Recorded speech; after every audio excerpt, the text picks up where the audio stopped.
Welcome to our channel Chandra's kitchen. నేను మీకు ఈరోజు కొర్ర దోశ అండ్ ఇడ్లీ చూపిస్తానండి. చూడండి, 1 కప్పు మినపప్పు తీసుకుంటే దీనికి 2 కప్స్ కొర్రలు తీసుకోవాలండి. చూడండి, ఇప్పుడు మనం మినపప్పు ఆల్రెడీ తీసుకున్నాం కదా, ఈ కప్పు తోటి 2 కప్స్ కొర్రలు తీసుకున్నాం. 2 కప్స్ తీసుకున్నామండి. ఇవి ఇప్పుడు నానబెట్టేస్తే రేపు మార్నింగ్కి యూస్ చేసుకోవాలండి. 12 అవర్స్ కానీ 8 అవర్స్ కానీ ఖచ్చితంగా సోక్ అవ్వాలి. సో మనం వాష్ చేసుకున్నామండి. వీటిని ఒక 2 టైమ్స్ వాష్ చేసుకొని పెడితే నీట్గా ఉంటుంది. అంటే దీనిలో ఏమైనా డస్ట్ ఉన్నా కూడా నానిపోతే దానికి మినపప్పు పడుతుంది కాబట్టి తీసేద్దాము. ఒక 2 టైమ్స్ ఇలా వాష్ చేసుకొని పెట్టుకుంటే నీట్గా ఉంటుంది. ఏమైనా పైన డస్ట్ ఉన్నా కూడా పోతుంది అన్నట్టు.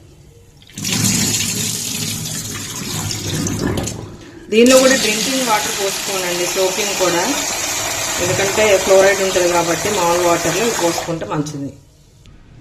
చూడండి ఫ్రెండ్స్, మనం ఇలా వాష్ చేసి పెట్టుకున్నాము. ఇవేమో కొర్రలు, ఇదేమో మినపప్పు. ఇలా మినిమం 8 అవర్స్ కానీ 12 అవర్స్ నానే మంచిదండి. ఇంకా హెల్త్కి కొర్రలు మిల్లెట్స్ కాబట్టి ఇలా మనం సోక్ చేసి పెట్టుకున్న తర్వాత అప్పుడు మిక్సీ వేసుకుందాం.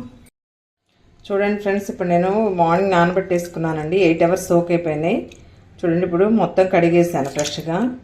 ఇవి కూడా కొర్రలు 2. ఇప్పుడు మనం మిక్సీ వేసుకుందాం, దీన్ని గ్రైండ్ చేసుకుందాం. ఇప్పుడు చూడండి ఫ్రెండ్స్, నేను ఇప్పుడు గ్రైండ్ వేసుకున్నాను.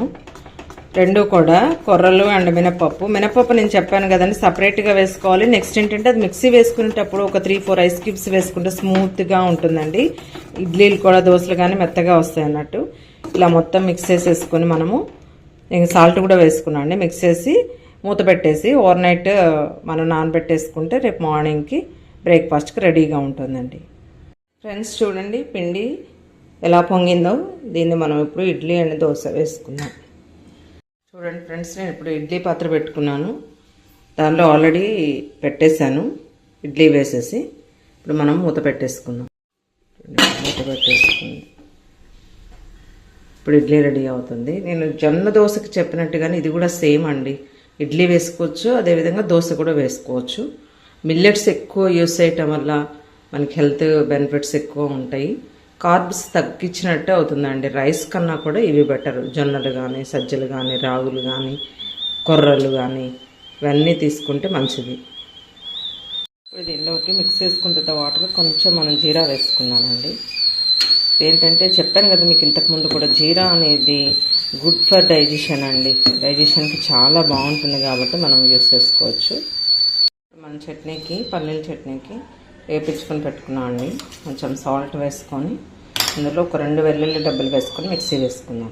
2 వెల్లుల్లి డబ్బులు వేసుకొని మిక్సీ వేసుకున్నామండి. ఇడ్లీ కూడా అయిపోయిందండి. స్టవ్ ఆఫ్ చేసేస్తున్నాను. చూడండి ఫ్రెండ్స్, చట్నీ కూడా మిక్సీ వేసేసుకున్నాము. చట్నీ కూడా రెడీ అయిపోయింది. ఇప్పుడు ఆల్రెడీ బాయిల్ అయిపోయింది కదా ఇడ్లీ, దాన్ని మనం హాట్ ప్యాక్లో సర్వ్ చేసుకుందాం. చూడండి ఫ్రెండ్స్, ఇడ్లీ ఎలా పొంగాయో. ఇప్పుడు మనం హాట్ ప్యాక్లోకి సర్వ్ చేసుకున్నాము. చూడండి ఫ్రెండ్స్, ఇలా సర్వ్ చేసుకున్నాను నేను. దీనిపైన లెడ్ పెట్టేస్తే మనం బ్రేక్ఫాస్ట్ చేసే వరకు కూడా హాట్గా ఉంటాయండి.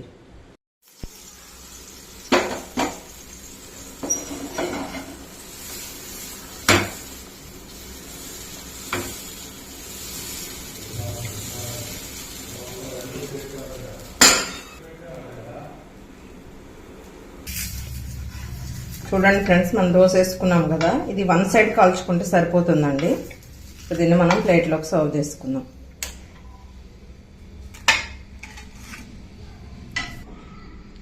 చూడండి, ఇప్పుడు దోశ అయింది కదా, ఇడ్లీ కూడా సర్వ్ చేసుకున్నాం. చూడండి ఎంత అంటే మెత్తగా సాఫ్ట్గా ఉన్నాయండి. మీరు కూడా సేమ్ ఇలానే చేసుకోండి. ఇది నేను ఆల్రెడీ చూపించానండి, పుట్నాల పొడి, ఇదేమో పల్లీల చట్నీ, ఇదేమో అల్లం చట్నీ అండి. ఇది రెగ్యులర్గా ఉండే బ్రేక్ఫాస్ట్ మా బాబుది. So thank you friends, thank you for watching my channel. Please like, share, subscribe.